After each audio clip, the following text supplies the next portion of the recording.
ต่อ1 นิ้ว2 นิ้ว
แอร์แวร์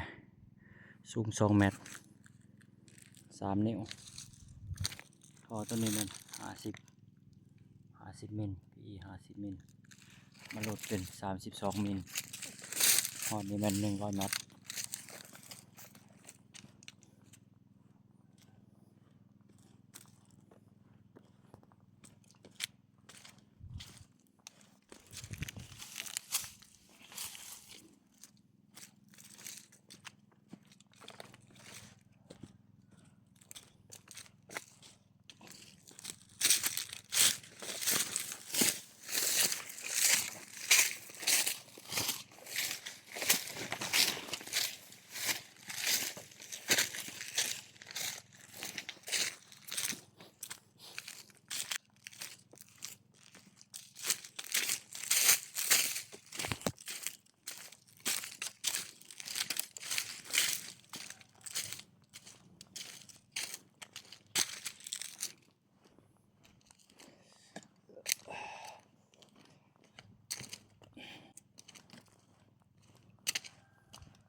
แล้วมันนี้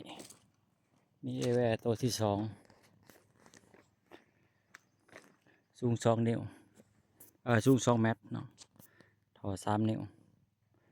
ท่อ PE 32 มิล200 เมตรห่างจากปั๊มไปต่ออีก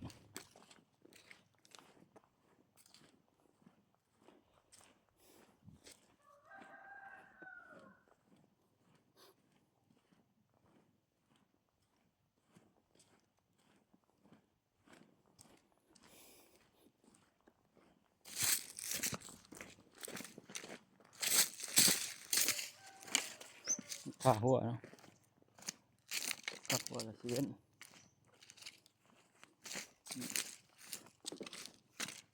ขามทางฟังดินขามทางใส่ท่อ PVC 35นี่สอดขึ้นมาวางนี่เลยเข้าสวนไปนี่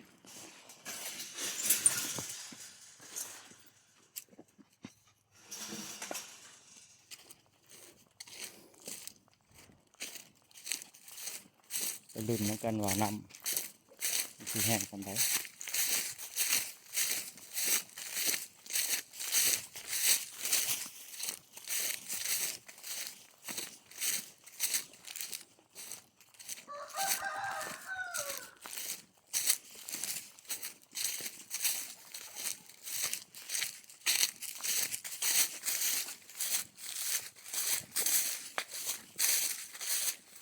เลยมาหอดนี่มีแอร์แวร์ตัวที่3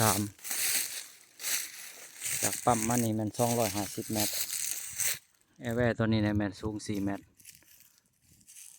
PVC 2 นิ้ว250 เมตรจากปั๊มมาจากดูดน้ำมาต่อไปอีก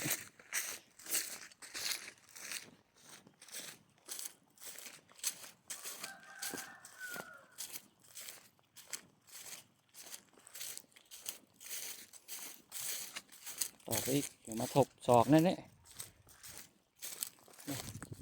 เดี๋ยวมาโค้งนั่นนี่โค้งนั่นนี่พอร้อยแมตร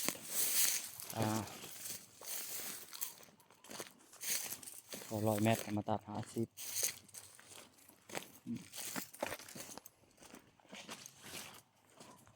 นี่มาตัดกองไว้ด้วยไปต่อ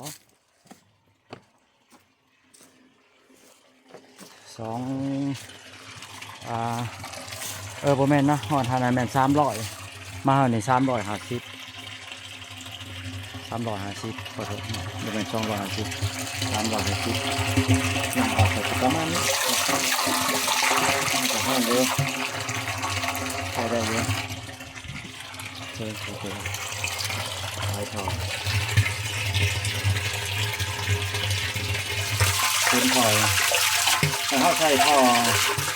50 มิลที่50เนี่ยมันคือมันคือแห้งไปเลยอันนี้คือปลายนะครับ250 เมตรมันใส่ที่32นี่32 มิลตัวไปน้องคุณว่าหันมัน100 มิล50 มิลยาว100อันนั้นเขาบอกตั้งแต่ปั๊มมาพี่นะปั๊มขึ้นมาหันแมนใส่ท่อ PE 50 มิล100 เมตรจากขั้นละ100 เมตรจนมาหอด300 เมตรเนี่ยใส่ท่อ PE 32 มิลแล้วมันเห็ดนะเดี๋ยวแห้งที่แท้เรามองต้องใส่50 มิลเลยพอนะตัวมันจะใช้ได้อันนี้แก้ไขชั่วคราว